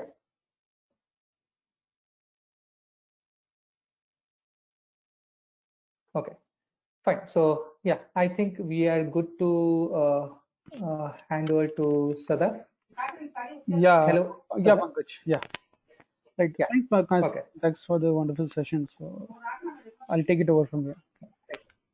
Yeah. Thank you. Hi everyone. Good afternoon. So I think from morning we moved on to a noon session now. So I think just next 15-20 minutes wherein we will be completing and winding up our session for today. So to give you an heads up, my name is Sadaf. I'm the governance manager for Bangalore Center, right? So I will be your coordinator in terms of who will be managing your overall training activity, right? So in terms of your course schedule, your LMS access, your any issues, queries regarding to training, so you can always reach out to me, right? So as Vinita have conveyed earlier that this is a combined session.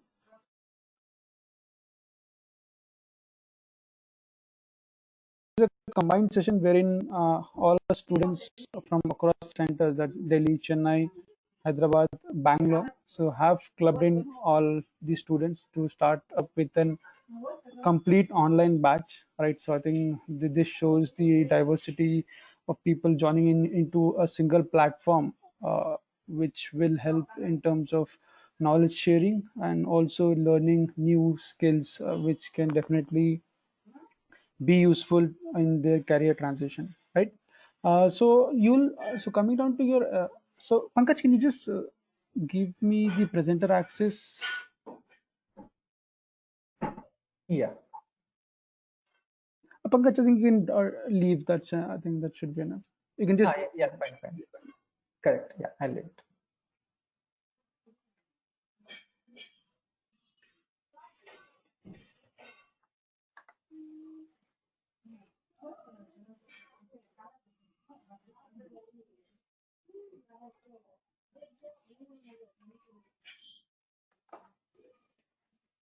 Yes.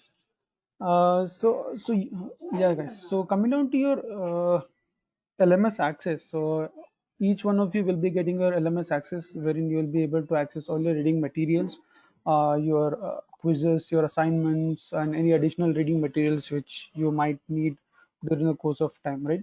So your respective LMS will be given by your respective center. That's your respective governance person over there. So I'll just show you who will be. I'll just write down the names who will be your governance person at for your particular location, right? So if you're coming at Delhi, so if you have registered at Delhi center, so Damini will be your governance person. If it's Hyderabad, it will be Uday. Chennai will be Asia.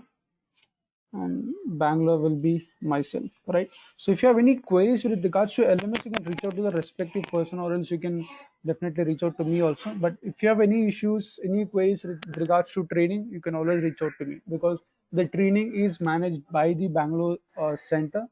Okay, so we will be starting off your classes from next Saturday, right? So which will be next week, and the timings will be from 4 to 8. So that will be batch timings. So it will be a 4 hours of delivery in a day, with a break of around 15 to 20 minutes. Definitely you'll not be able to focus for complete 4 hours. So there will be a break of 15-20 minutes, which will be given to you during the course of time, right? So any queries till now, any questions? I'll be more happy to take questions also if you have anything. I think Ajay, it should not be just a one-way communication. Like, yeah. Hello, Sadaf. Yeah, one by one. Yes. Yes. Yeah. Can I? Yes, Pradeep, carry on. Yeah, thanks. Sadaf, I just wanted to understand how you will be intimating us in terms of class schedules, whether it will be through mail or through WhatsApp. Yes, sir. So it will be via email, Pradeep. So every Wednesday you'll be getting your schedule for the coming week. So it will be via email. I'll be creating a Google Group ID wherein all the emails or the communication from the trainers or from my end will be sent to that particular Google Group ID. So sorry, I'll not create a WhatsApp group because I really don't want to share my personal number. But definitely you can create a WhatsApp group among yourself, so you can exchange numbers during the session also, and you can create a group. But any communication from our end will be via email. So rest assured that any emails which is coming to me or any person will be addressed on priority. Thanks. Yeah. Correct. I think that's a best way of communicating with each other instead of disturbing people by messaging on WhatsApp or calling up. Right. So hope everyone agree with me on that. Yeah. So that's just a quick check on the classes. Yeah. So we have 4-hour session on Saturday. Do we have on Sunday as well? Yes, Saturday, Sunday. So you'll not have a session tomorrow, but from next Saturday onwards, it will be every weekend, Saturday, Sunday, both the days. Yeah. Yeah. Okay, so tomorrow we don't have any classes, right? No, tomorrow you don't have a class. Okay, and from the next week, we'll be having a session from 4 to 8 p.m. Yes, right. Okay. Yeah. Okay. Yeah, and coming down to your trainer, so your trainer will be Chinmay. So he is a SAS certified and also data scientist. So he's working with our top MNC company. So we don't disclose where the trainer is working due to compliance issue, but definitely you will have Chinmay, one of the best trainers, who will be taking your session from next Saturday, right? So coming down to your course module, I'll just run you through what all you'll be covering in your course, right? I just have, so you can see my screen, right? Okay, so we'll be starting off with the guest lecture which we did it today. So we'll be starting off with R with data science, which will. Do you mind like enhancing the screen, put it in the full screen mode? Okay, let me do it. F5. Yes. Right. So wherein we'll start off with R data science, data visualization, then statistics will be covered once you're done with your basics. Then we'll move on to the machine learning, that's your regression module. So during the course of time, you'll be working on with 14 in-class projects. So this will be hands-on project which you'll be doing during your class, right? So wherein you'll be working on more on hands-on. So ensure that you are logged in with your laptops, not with your phones, right? So that will be easier for you to work with your practical things and also work along with the trainer, what is being delivered, right? So if at any point of time, if you find any issues with your internet connectivity, you can do one thing: you can log in with your phone to listen the voice, and you can log in with the laptop just to see the screen. So that can be some of the jugaad which people generally do because of this online mode. So I'm saying, in case if you have any internet issues, right, so that the voice is not getting break up in between and you're able to listen what the trainer is saying. So but again, the advantage of taking online is that you'll be getting all your recorded sessions, right? So once you're done for the weekend. So by every Monday or Tuesday, you'll be getting your recordings for the previous week, and you can definitely go through the recordings, and if you have any doubts, you can definitely ask the trainer in the coming weeks or so. Right, so I'll just move on to the next page. Yeah, then we come to the basics of Python. So wherein the Python has a more extensive coverage compared to R. As you all know, Python is a bit more of in demand compared to R. So we have given more coverage into Python, where we will covering time series, clustering, machine learning also, that covers supervised and unsupervised learning also, right? When going to next page, okay, and then come down to SQL. So SQL is a new add-on which we have done instead of SAS, right? So as you can see, any job opportunity which you all are going, the basic thing that anyone is asking is an SQL one, right? So we have added on SQL, which will be close to around 24 hours of delivery, so which covers basics and advanced SQL. And then at last we have Tableau, which is a data visualization tool, which will be covered towards the end, right? So along with that, we also do resume building sessions and interview prep session towards the end. Then you'll have mock interviews and your group project presentation. So this group project you'll be doing at the end of the course, wherein you will divide it into two. You will have a group of two, and you will be doing a final project, which is almost towards the end. So this is apart from what you're doing in class. In class projects, which you do it under the guidance of trainer. So this is something which you do it on your own, the group project. But at any point of time, if you need any assistance, we'll be more happy to help you out with that. So, any questions on this before I? So Sadaf, before doing the next class, do we need to install any tool in our laptops or any prerequisite? Not necessarily. So if you guys can install ours today, you can do it. But in your first class, trainer will run you through how to do it. If you want to be on a safer side, and if you want to be ready and pre-work before the session, that's well and good, right? Because you'll be getting your access to LMS by Monday. So please go through the material, what is there. So it's good to be prepared rather than just waiting for trainer to teach you, right? I know you are here to learn, but definitely doing some pre-work will also keep you in a good position to learn in a more effective way, right? So I know people come here with a various background, like non-technical, non-commerce background. So for those, it's really required. If you want to transit into a different field of data science, you definitely have to put a lot more of an effort to compete with people who are already well versed with a data science field, right? So you're competing with people who have already learned, right? So in that case, you also need to be prepared and try to focus on, try to practice on weekdays once you're done with a class. So you need to, on every weekday, so you at least need to spend 5 to 10 hours practicing what was covered in your previous week. So that's where you also get to learn things, and you will be in sync with what trainer will be delivering in the following week. I hope all of you agree with me on that, right? So if you are investing your time and money, it also required that you also put in an effort to practice things. So that you said 5 to 6 hours, is it practical to do, while people who are working or? Yeah, so Pradeep, it's not practical.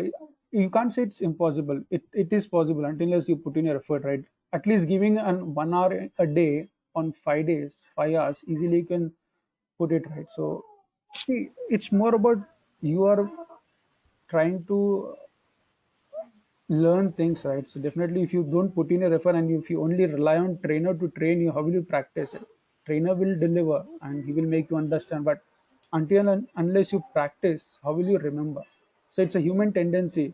You are good in hearing, right? So okay, from whatever has been taught, you remember everything. After 2 to 3 days, you tend to forget everything. Until unless you practice, you will not remember. One more question is there. Mm-hmm.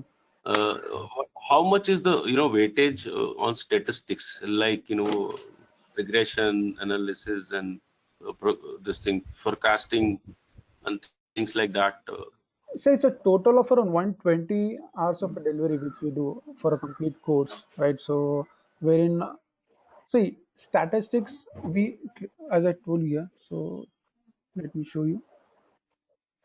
So statistics is around 8 to 12 hours, right? Again, it depends on how well the audience is receiving the modules. If required, we also extend some of the hour which is required.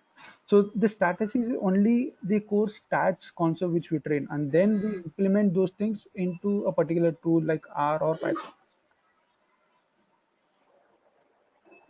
Because see, why I'm asking this question is there because you need to have a very fundamental clarity of statistical things before you get into using those tools. Yes, yes. So just wanted to. Yeah, as you can see here, so the topics has already mentioned that you will be covering central tendency, dispersion, skewness, probability, hypothesis testing, variance. I think this is more than enough for you to learn things and try to implement into different tools. Right? It just shows a brief topic, but again, once you get into it, there is more detailed which is added on to that. Great. Thanks. Okay, So Sadaf, what is going to be a batch strength? You are going to divide this people into 2 different batches or 1 batch only? No, this is a 1 batch, Vishal. So rest assured that we will be in sync with each and every one. So it's not that we will be sticking to 120 hours. I know if a batch strength is more, definitely we will go slow. So in the brochure, as you can see, it's 120 hours, but definitely we have never covered our training into 120 hours. It has easily gone up to 140, 150 hours also.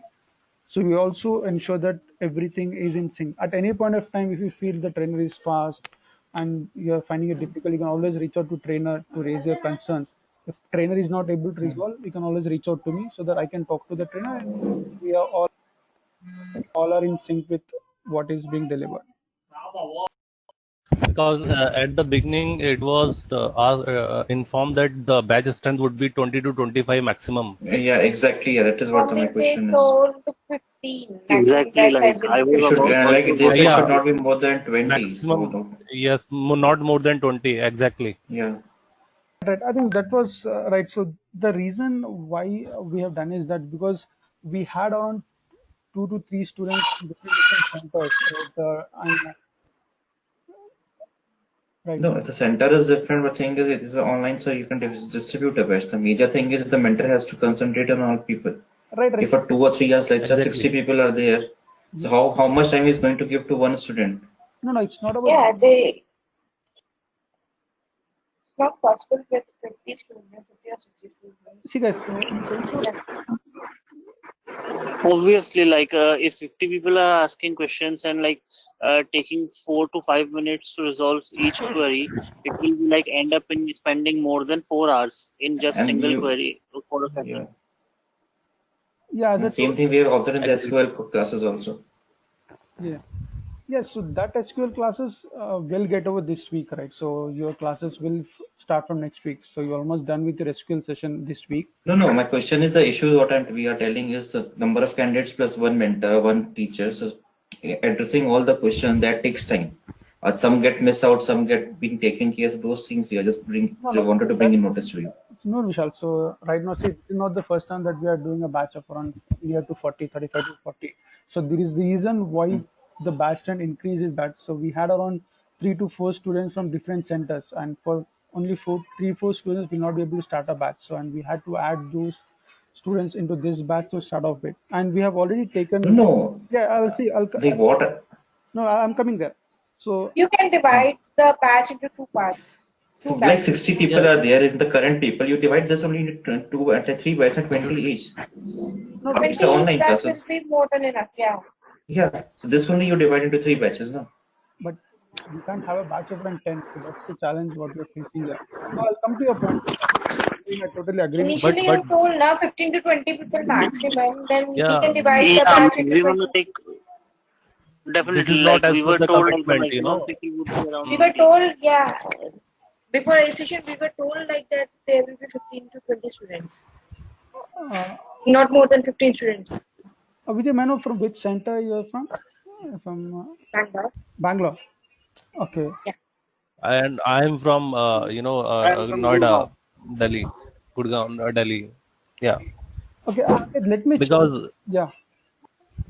this is the thing which in which we cannot negotiate, because initially it were told that only 15 to 20 batch like strength would be there in the batch.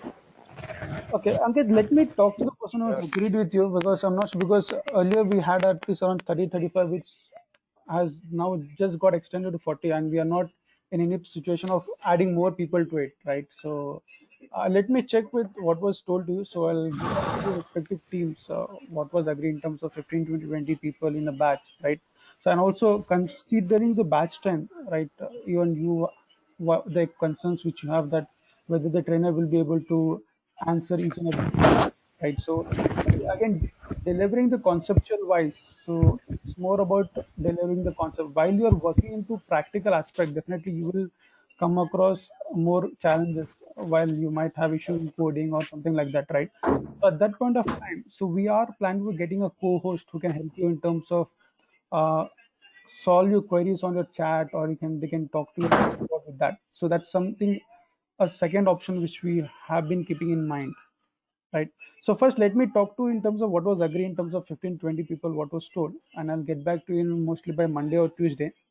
If that is okay and we can go ahead and divide a batch, we can do it, or else we'll try to get in a co-host who can answer your queries at an individual level, right? So hope true trainers delivering a session will be more helpful, wherein so anyone can. It will be better if you divide. It will be better if you are arranging a co-host or a second trainer, then divide the batch into two. It will be better. See, again, Exactly. yeah, adding a co-host is required only when you're working on practical concepts, right? If you're working on a hands-on, so wherein that. Anyways, when we are working in practical, we need someone to take our queries and doubts every time. And So there has to be for one 50 mentor people, also, right? yeah. It was told a mentor will be the one-to-one mentor will be assigned to each students. 50 people, how one trainer or two trainers can't take it up? So means one-to-one mentor means, I didn't get your question. So can you come again? Like even like what when we started about discussing with this course, we were told like there will be one mentor assigned to the student, or 20 people batch, one mentor will be there who is going to help those students in like practical wise project whatever the issues they face during the 1 week time. Yeah, the trainer is the mentor itself, right? So he will be the one who will be able to Okay. all the time. So it's So the one mentor, one trainer, and 60 people. You can imagine. So it's not 60 people; it's 40. If 56 is logged in just now. Okay, you Yeah, we did. have Marticus people also logged in. So we have almost around. Okay, the 46. So, yeah, it's around 40. So Marticus people like 4 to 5 people, still 50 So, okay, people or 50, 14 to 50. No. I think probably there are 4 centers, so you have to see that at least there are one trainer in each center. I don't think you're calculating it. One trainer is not assigned to all the 50 people. You divide 50 by 4. So how can 4 trainer take a session, Pradeep? So because a trainer will be able to know what he has been delivering, right? No, what I'm saying is trainer as allocated as an mentor. Siddharth? Yeah, Vinuta. Let's do one thing. Just make a note of all these queries that they're raising, right? Yeah. Let's discuss internally, and we will go back to them probably in next couple of days as to what best can be done from our end, right? So right, we can do that. we will do that. So this is So this is Vinuta here. We have made a note of all the queries that you guys have raised. Don't worry about it. We will come up with a solution that's feasible for you and for us. We will come back probably by Monday or Tuesday before the next class. Your next class is on Saturday, right? So before that class, we'll come back with an update. Something that works for you as well. So having said that, we have run batches with 30, 40 students earlier. That's the typical strength we work with. But we do understand that it is online, and we do understand the challenges you're raising as well. So we'll come back with a feasible option for all of you. Just make a note of all this stuff.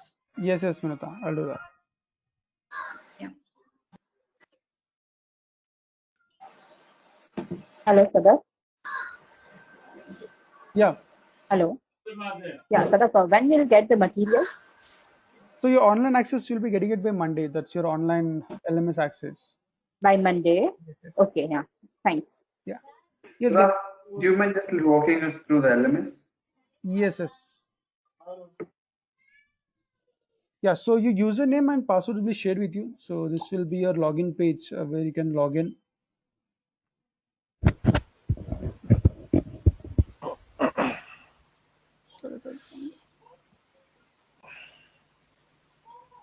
Yeah.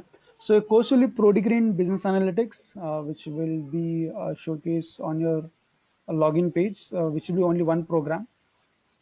So and then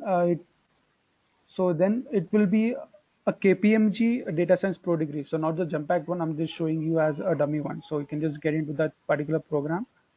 So under here, so you'll have all your modules given here. So with respect to your R and Python, so each topic will have a link which you can get in, like in basics of Python. If you click on this, you'll be able to access all your PPT for the particular session. So there will also be a self-placed recorded session, which will help you to pre-read before the start of the class. And then you'll have the quizzes, which will be more of a practice quiz, which you can do it once you're done with the particular session. Right, so I'll just show you another PPT here.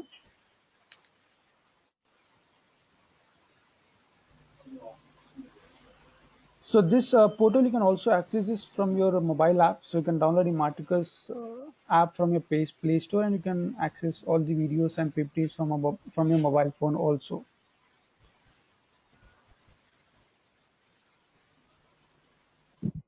Yeah.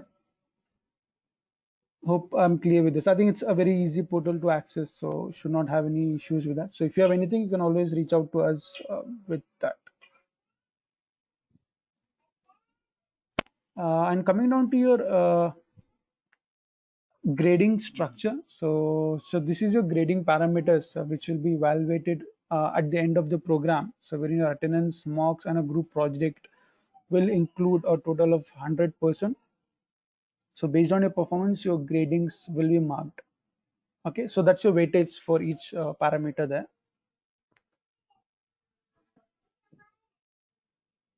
If you come down to your certification, so based on your scores which you get, your certificate will be categorized under grade A, B, C, and D. Anyone who has more than 90% will get a grade A, that's a certificate of excellence.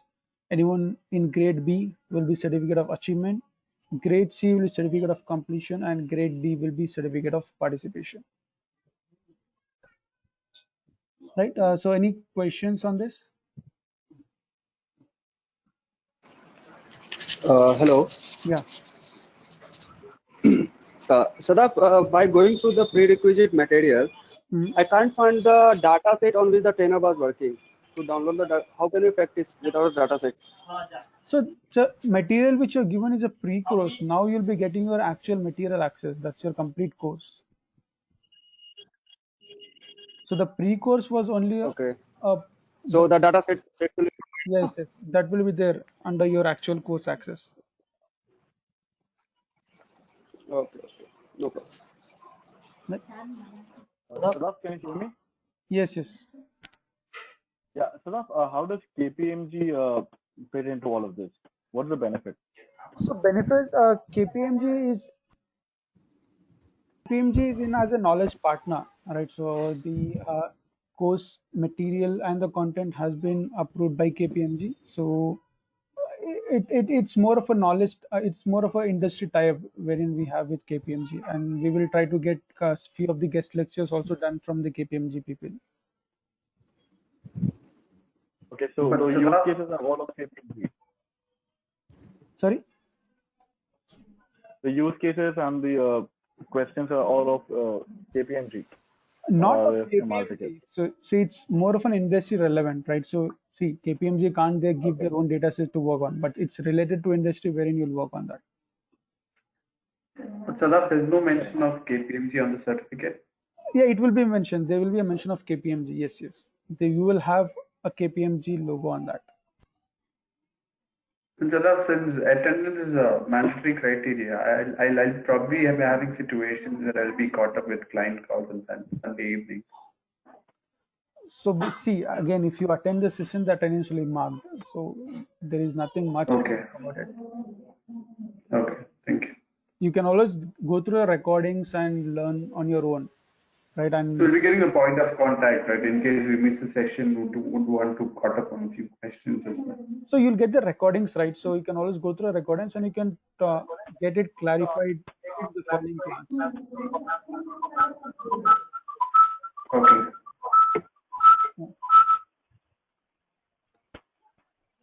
Yes. Anything else on that? So I'm moving on from training to placement. So as you, so your program is more of a placement assistance program, so wherein you will be entitled to get leads and references from Imarticus based on again your criteria, that's grade A, B, and C. You need to ensure that you are at least falling under any top 3 grade, that's A, B, or C, to be eligible for placement. Anyone who falls under grade D will not be eligible for placements or placement assistance, right?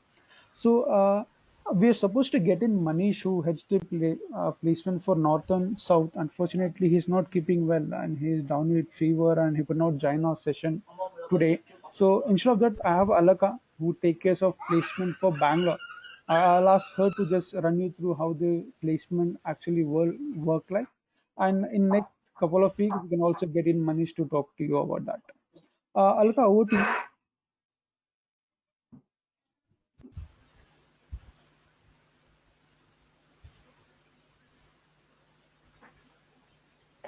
Good afternoon. Thank you, Sadaf. As Sadaf said, myself, Alka, and I am taking care of defense for Bangalore. And am I audible? Because am I audible to all? Yes. Yes, you are audible. So, as you must be knowing that you all have enrolled for a placement assistance certificate. So coming in context to that, I would say that we have our placement portal, which is called Superset. So once you complete your certification, you will be we will be sending you an email to all of this batch to get enrolled and registered for this placement. So the Superset will be valid for about 6 months post completion of your course, and we will be sharing after your completion. This all would be after your completion. So we would be sharing you with private leads and public leads, and there would be like 5 leads in a month. And we will be assisting you for 3 months continuously. So there would be like 3 private leads and 2 public leads. When I say private lead, it means that the company where we are empaneled with, like to name a few company where we have placed our students are like Walmart, Adobe, VMware, and then I have Globosoft, Zinnov, Tesco, Sagas IT, Simplify 360, to name a few. So these are all into data science, data analyst, where we have placed our candidates. So I will be posting all the job opportunities on Superset, where there would be a time frame within which you have to apply for the position. So once you applied, we will share it with our company, and they will do again 1 round of shortlisting, and then the interview will continue, the different stages of the interview. So like this, there would be 3 leads each month as private and 2 public leads. When I say public leads, I will also work in for different portals, say LinkedIn, Glassdoor, any of other there are many portals where I work for this job opening. So if I see that the job, the opening which is there in the other portal, other portal is matching the profile, the course which you all are doing, I will post it in Superset, and also I will email you all saying that this is a public lead, and I will share the link. Suppose if I'm taking it from LinkedIn, I will copy the link and I will share it with you, saying that you can apply on it. So this would be like public leads. There would be 2 public leads in a month, which I would be sharing with you all after your completion. So like this, and we will also assist you in like resume building, like interview preparation, and also mock interviews. So this would be there. Anything you want to know, and also I would be sharing my email ID. If you have any queries, you can get in touch with me or Sadaf. And the placement agreement which you will need to sign and give it to me, that will be given when you are completing the certificate. So at that time you can register and enroll for this placement. So Any how questions much for me? yeah, so how much what you say the chances the candidates will get to appear? Like suppose if 1 attempt, 2 attempt for a See, as I said, it would be for 3 months we would be giving you. So it is like if in a month I'm giving 5 leads, there would be 15 leads given to you all. Okay, And okay. in this pandemic situation, maybe we can add up for few, but that we all have to discuss. Like I have to discuss with my senior person, and then I can ensure you. So But means as you of want to now, it would say, be 50. Yeah, tell so me. like as you say, so you said like for 3 months in the current situation, pandemic situation, it might be a more month also. Yeah, we can add up. Like that is not. It's. I'm not ensuring about that. So we'll let you know about it. But yeah, as of now, it would be 15 leads for 3 months. So in a month, 5 leads. And of course, it is not like that only 15 leads. When it is there that we give opportunities to our students. It's nothing like that. Okay. And I have shared my email ID. If anything is required, you can just drop me an email. I'll revert to you all.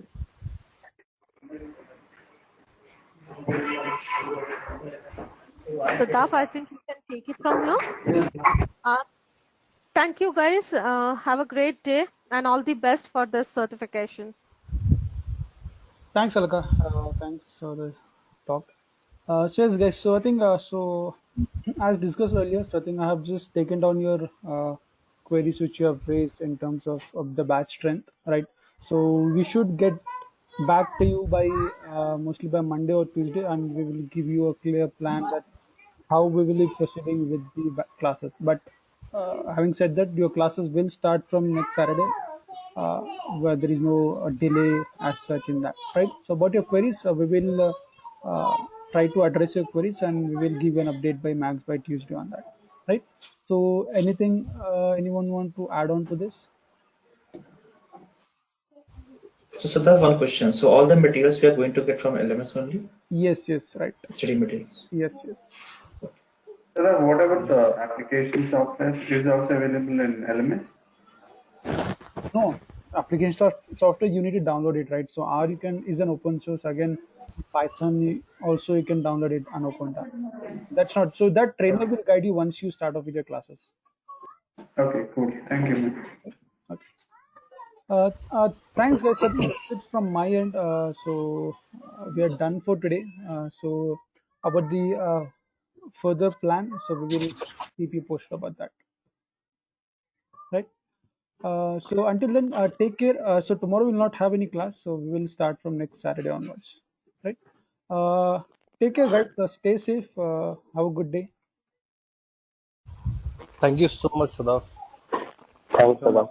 Happy weekend, guys. Thank you. Thanks. Bye. Bye, everyone. Bye, everyone. Bye, sir. Bye.